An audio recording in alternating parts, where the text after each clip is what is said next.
Usually we're really on point. Dude, I feel like Batman flying through the city. That's what I do. So fun. It's yeah. We're looking up at the screen. We have a playback screen that we always stare up at. And it's super distracting because it's like watch out for that building. The thing is we're going in reverse too. And that's freaky. Are we? But are we? That's your perception. Let's just jump in. Let's just jump onto this. Okay, our guest today, I'm super excited to have her on. Josi, how are you? Thank you. Thanks for having me on. Yes. It's about dang time. It's about time we had you on. I'm going to say it. Josi Schmitz-Burchartz. Boy cats.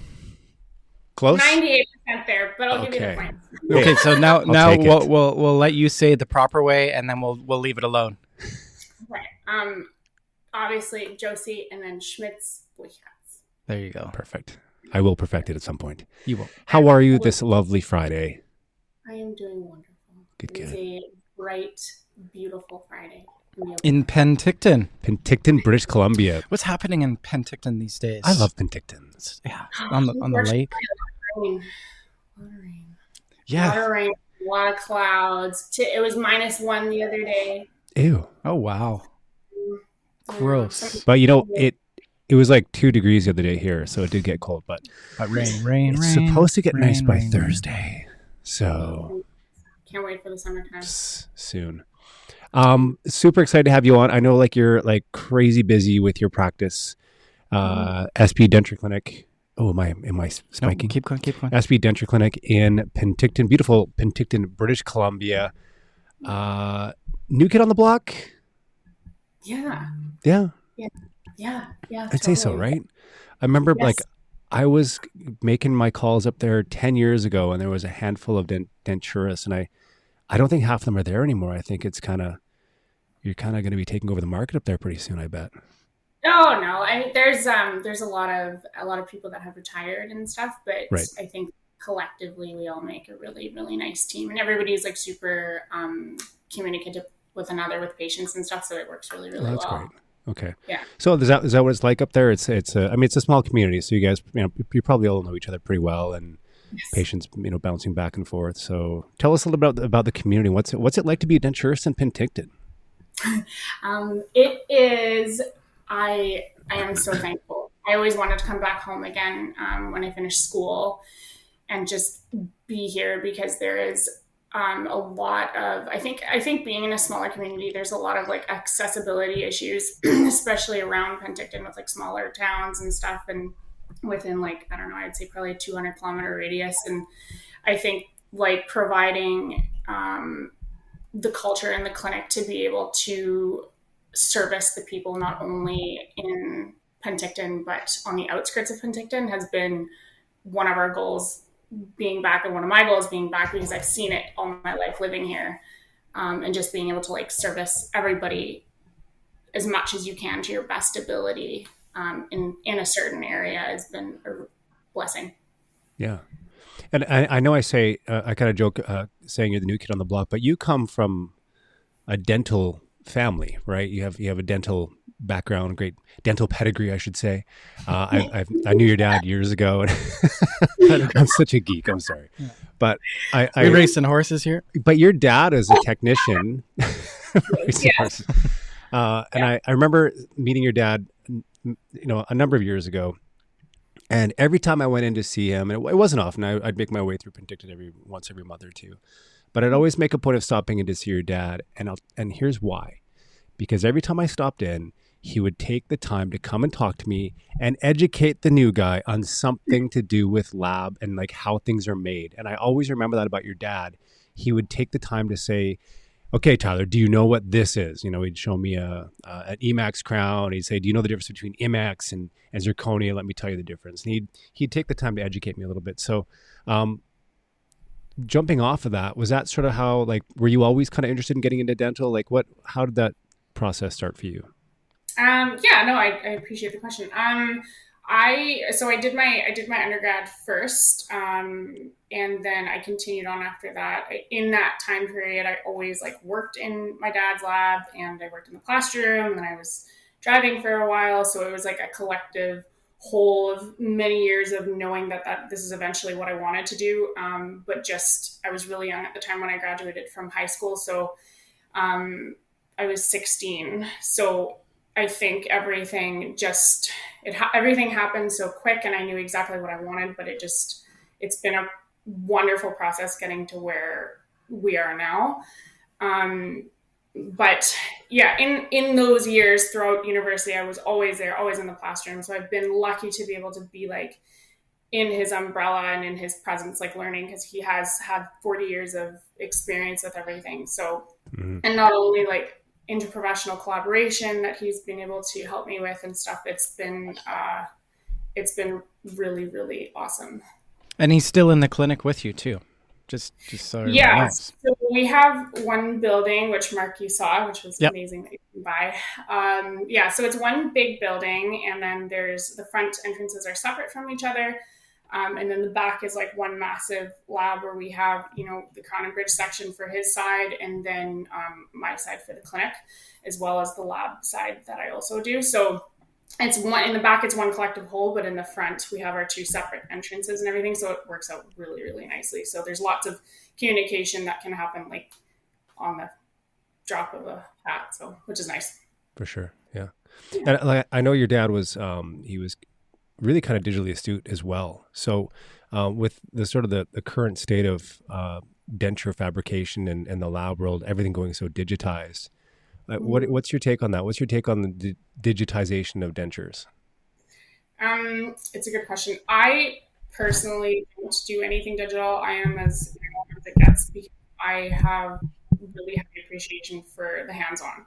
Right. I think for crown and bridge, the digital is excellent. I think it serves its purpose. There's so much opportunity there if that's what you want to include into your practice culture. But on my end of things, I do not do anything digital. Right. Yeah. Yeah, and it's excuse me, and I think that when we look at your Instagram, like you're all over this, like you're super dialed with the marketing, with telling your story, and really showing the craftsmanship behind. Oh, are you drinking? You're drinking there. It's coffee. I know. We just talked about the importance of caffeine in coffee. Yeah, today we needed some extra caffeine. I had to run to Starbucks last minute. Your work is beautiful, by the way. Yeah, so if I'm somebody in Penticton looking for dentures, I'm going on your Instagram and looking at this and going like, holy smokes, like these are beautiful. So, thank you. Like, is this something that over time, like there's some artistry involved with this, I assume?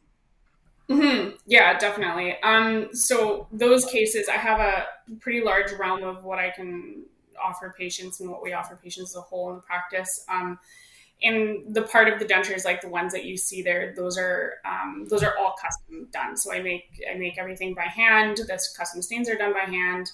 I use a variety of different materials and tools and stuff that have been a pretty hefty learning curve over the last year for myself. But it is also what I do in my spare time. So it's not work. It's fun. Yeah. I can tell that looking at your Instagram. It seems to me like you do have, like, it looks like you have a real passion for it and a lot of fun creating these super customized dentures for folks. I mean, there's one here I can see on Mark's screen. It's look at that. It's clear at the top. Look at the translucency on that soft tissue. Those are my favorite. Those are so cool. Favorite. Yeah. So so tell us, like, I just happen to notice like the acrylic's clear on those. So why would you make one that's clear versus one that's like straight pink? I mean, I guess it's all about characterizing it. Yeah. So I think that having, like, there's always this stigma I find around dentures and oral health, and for some reason there's always like this like shame, I think, for a lot of people, or embarrassment for people that have to wear a denture.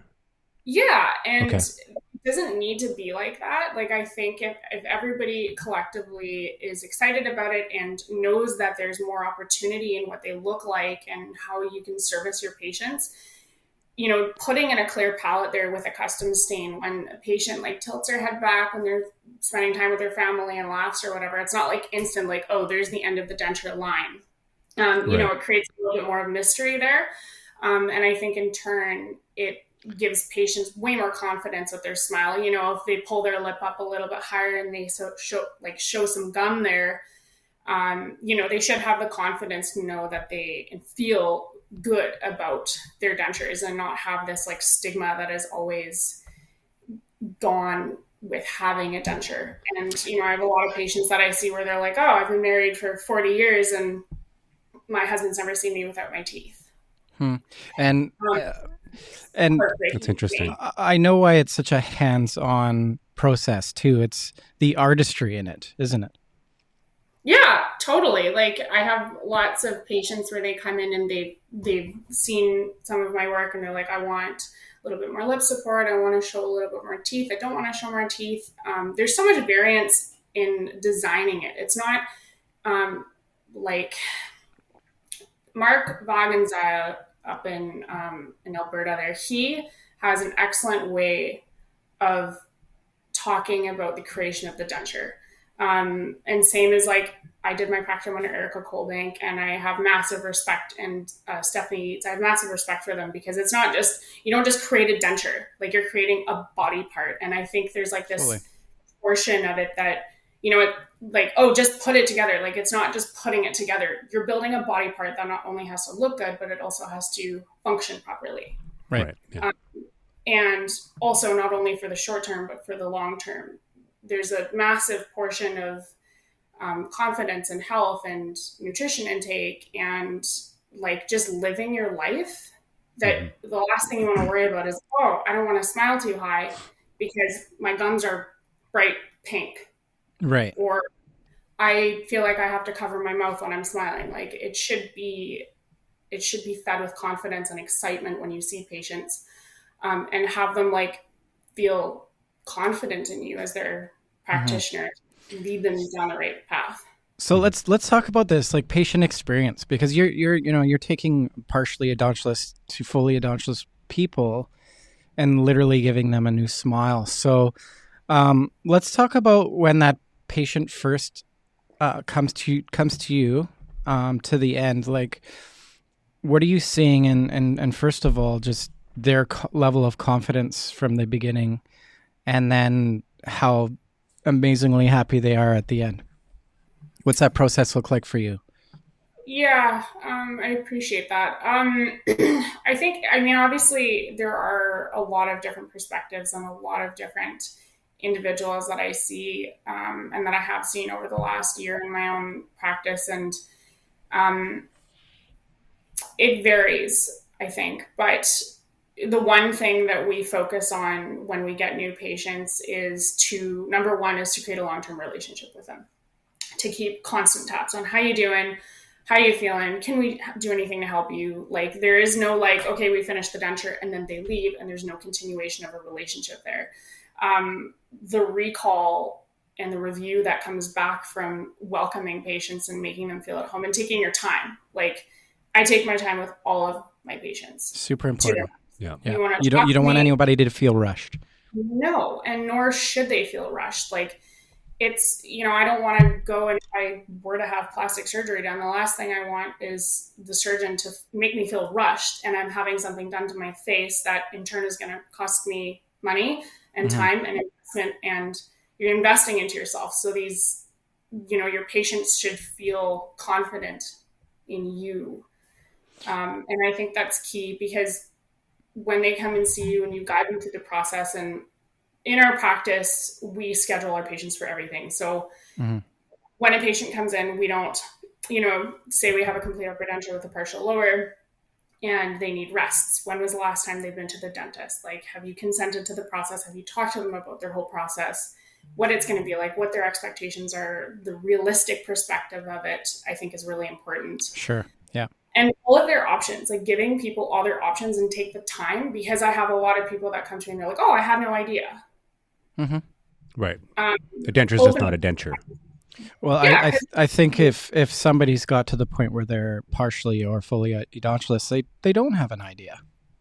Am I like offside to say that? I don't. No, and I think that it's that education, right? Is that like, you know, if the dentist is referring a patient to you and they come to you and they're like, well, okay, make my denture. It's like, well, let's talk about what options you have. I think that would be an exciting conversation to say, you know, we're not just here to make your denture. We've got options. So yeah, you have tons of options. Yeah. So and what, like what? I was going to say, go ahead. Yeah. No, sorry, go ahead. I was just going to say, like, what some of those options could be. Like, what's an example? So, say if I come to you as a new patient, I'm like, okay, well, what am I getting myself into? What are some options that I could be looking at as a potential denture wearer? So, I mean, normally, like, the first question that I always ask is, who's your dentist and when was the last time you were there? Are you informed about the treatment that because some people, they come in and they know exactly what they want. They know everything. And then in turn, there's also people that come in and they're curious. So it's your job as a practitioner to keep them fully informed. And in that process, when they sit down and, you know, to guide them, giving them the options, as in, like, have you ever heard about implants? Because some people, they've been to their dentist in the last year just for a checkup on their lower teeth, if they have a complete upper and a partial lower, but they haven't been guided in, like, oh, like, how about some implants? Or, you know, my teeth look chipped in the front, or if you want to have them bleached or have them crowned, and having that conversation with the dentist to have completely clear communication. And what I mean by that is when patients come in, writing your referrals, having open communication with the dentist, educating each other on what the options are for your patients, and not leaving it up to the patients to book their appointments. So we book all of our patients' appointments. We book their extraction appointment. We book their rest appointment. We book their crowns appointments. We book everything. Oh, wow. Okay. When they come to us, it's not just like, it's a one-stop shop. Whoever your dentist is, or your surgeon, or your prosthodontist, or your technician, or whoever it is that patients are wanting to work with, we give them an entire schedule for their whole treatment process from beginning to end. And then we also give them a treatment and progressive treatment into the future. So, like, what does this look like 5 years down the line for you? What does this look like a year down the line from you? And let's schedule you in so that you know that you're taken care of in a year from now, and that your cleanings are booked, and that we are able to support you in the process if you need an adjustment, or you're curious about something, come in and talk to us. So it's like a prolonged, supportive culture that I think that makes people give the confidence, which in turn, you know, you get, as you guys would say, your 3 R's. Yeah. Hey. Thank you. Well, the 3 R's. Well segued. And callback. And definitely, like, you're putting yourself in the network of care, right? So you're working with your network of GPs and specialists around the area, and you're a part of the overall experience of that patient. I just think it's cool that you guys offer such a comprehensive treatment plan. Like, that's pretty in depth to have that level of involvement. And if anybody's interested, here, I'm going to put the website up here. There's tons to look at here. Great website too, by the way. Thank you. That website was built by Dean from Domex and his team. So yeah, we know him quite well, actually. He's a good lad. He's a good fella. Yeah, catching a wave right now, I bet too. Oh yeah, right? That rascal. Slightly jealous. Okay. Yeah. He is so fun. You know what we should do this year? We're going to Hawaii. Denture trip. We should. He has this thing. So at the Denture conference every year, I'm not sure if you've experienced this. Well, he'll do like a little polar bear swim type of thing on one of the days. In Hawaii? Have you partook in one of those before? No. Every year I see him, I'm like, Dean's like, you're coming to the polar bear swim. And I'm like, yeah, you know what? I'm going to do it this year. And then every year he's like, where were you, Ty? You didn't make it out to the polar bear swim. Yeah. You made it to the barley swim. I'm always setting up the booth. That's what I yeah. Setting up the booth. Okay, so on your website you've got so tell us a little bit about the mobile services. I love that. So the bus was last year's summertime inspiration for creating, like, with what I just touched on, the full service. So the bus offers, I purchased it last August with the idea of creating access to care. In a smaller community, and even in larger communities, there's a lot of people with a lack of access to care. So, or their children live a province over or in a different country, and they are unable to make it to their medical appointments or their dental appointments or their eye care appointments, whatever appointments they have that are necessary for, long-term health and maintenance in that, especially as you have a community that's aging, which we hear. So, to service that bus has 2 oversized wheelchair hoists. Oh, cool. That are totally secure. They come out, you put the wheelchair on, and then you can service your patient to whatever appointments they need. And then that also can get booked into either my patient's appointments or other practitioners' patients' appointments. Because there are a lot of people that don't have their driver's license anymore, and then they have to take a cab, or the cab wait, an hour later they come and pick their patient up. And this way it's like they're in, they're out, someone's waiting there for them. It's instant. That's a great idea. Or I guess Uber's not going to work in this case, right? Yeah. What's that? Do you guys even have Uber in Penticton? No, gosh, no. It's called Gruber. It's called Gruber, and it's just Gruber. A guy named Gruber. Yeah.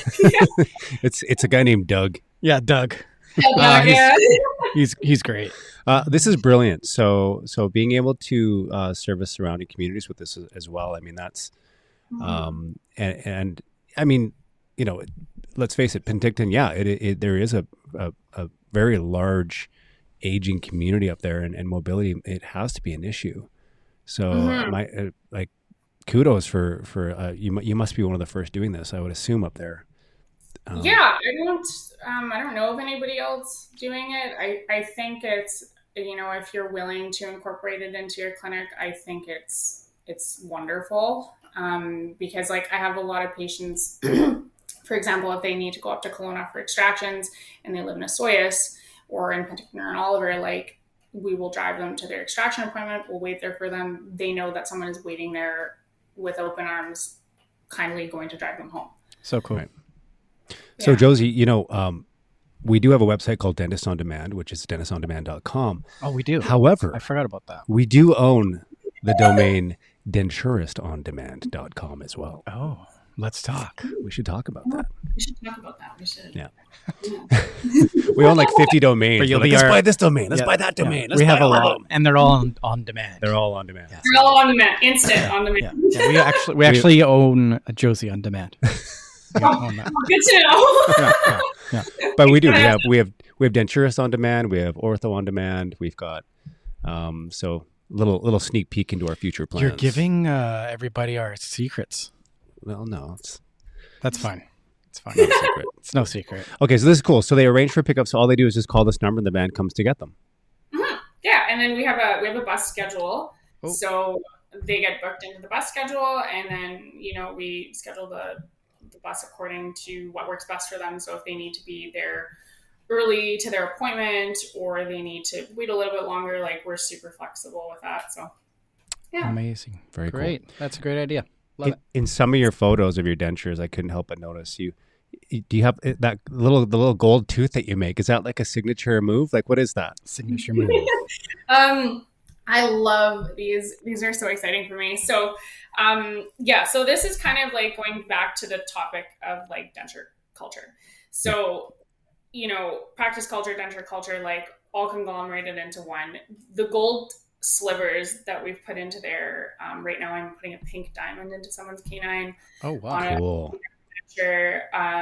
We've done all kinds of super. I had one lady last year that got 3 gold polka dots, and one on her 1-4, and it's just creating something fun and exciting, and it doesn't have to be a white straight stereotypical block.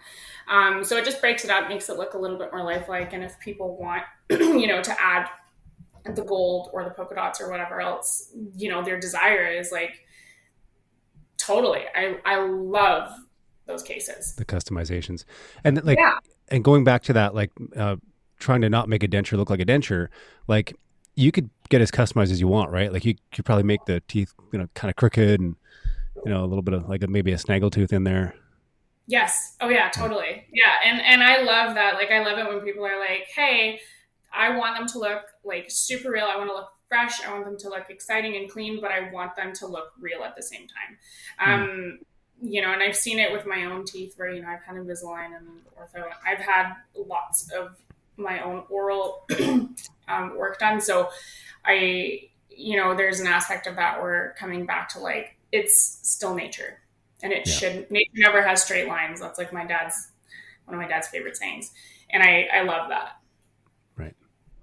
Yeah, that's very cool. Cool. Yeah. I like it. Thank you. I talked to my dad about it, and he's not.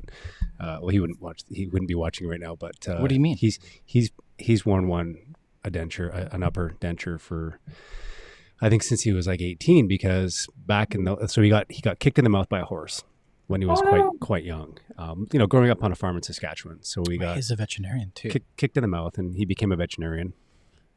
Kicked him in the mouth. He's like, I'm going to be a vet. But so for him, when I started getting into dental, I started talking to him about his denture, and I was like, so what do you think? Like, and he's like, I don't know. I never really think about it because I've worn it for so long. I'm always like, would you want to get it customized more? Like, what do you think? He's like, no, man, like I've worn it this way for 40 years. And to be honest with you, I never would have known. If my dad never told me he wore a denture, I never would have known. You know what he should get? What? A golden horseshoe. A golden horseshoe. Hey? I remember that horse. Can you do that? You can do that. You can do it, right? I remember. Oh yeah. Upside down horseshoe. We're sending him up to Penticton. He's gonna get a little golden horseshoe on both sides too. Both sides, yeah. That'd be so cute. Right. Well, this is so cool. So yeah, is there anything else we want to chat about? I love what you're doing with dentures. I love the customizations. I love that you're really putting your own brand and style into this. Mm-hmm. It's really cool what you're doing, and it's nice to see that this is happening in a place like Penticton, which is sort of a smaller community, and just to bring a fresh new vibe to the whole take on dentures in Penticton. I think it's really cool. Thank you. Yeah, no, I really appreciate it. I think I've been really blessed and really lucky to have some amazing team members at work and stuff. So everybody does their absolute best every single day. And, it's not, I don't want to ever sound like it's about me. Like, no, it's about the collective whole and what we can offer the community as a team. And I think that's the most important part. Yeah. Can't do without a great team. No. Always need a great team. Yeah. No. Right, teammate. All right. Go team. Cool. Anything else for Josi today? I think let's close it off with what's coming, upcoming, what's exciting. What are you excited about? What's on the horizon? What's on the horizon? And then we're gonna close off with the most important question of all. It's a stump. This question will stump you. Yeah. You're making me nervous. Just be a little nervous. It's really important that you get this. Anyways, yeah. What's exciting? What's exciting? Oh, everything is exciting. I think this year, over the last year, because we opened in January of 2022. So, in the last year, obviously, amongst all the things that we have grown together and created together as a team, there's been a pretty heavy learning curve, of course. And with that has come, a little bit of work-life balance, which the people that know me, they know that I work 17 hours a day. So in turn, creating a really more healthy environment for the team that we do have. And there are 6 of us. So, we have a meeting every day and every morning and every day before we leave and just talk about, hey, what can we do better? Having open conversation, creating those really clear, open and honest referral lines between surgeons and everybody that we work with and dentists is definitely on our priority list in this little while, and so on and so forth. So, yeah. Work-life balance. Yeah. Give yourself some time. Yeah. You should give yourself a little time. That's the problem. You're a casualty of just being passionate about what you do. And like they say, if you love it, you're passionate about it, it doesn't feel like work, right? Exactly. Oh, No, every day. Like I sit there till 2 a.m. and do my custom stain. Yeah. That's why I sit here. I sit in this room all day. Yes. Yes, he does. I like this room. It's He's in this room a lot. I'm having fun. Yeah. Okay, are you ready for this question? Okay, Are here you we ready go. for it? Yeah. Okay. Is a hot dog a sandwich?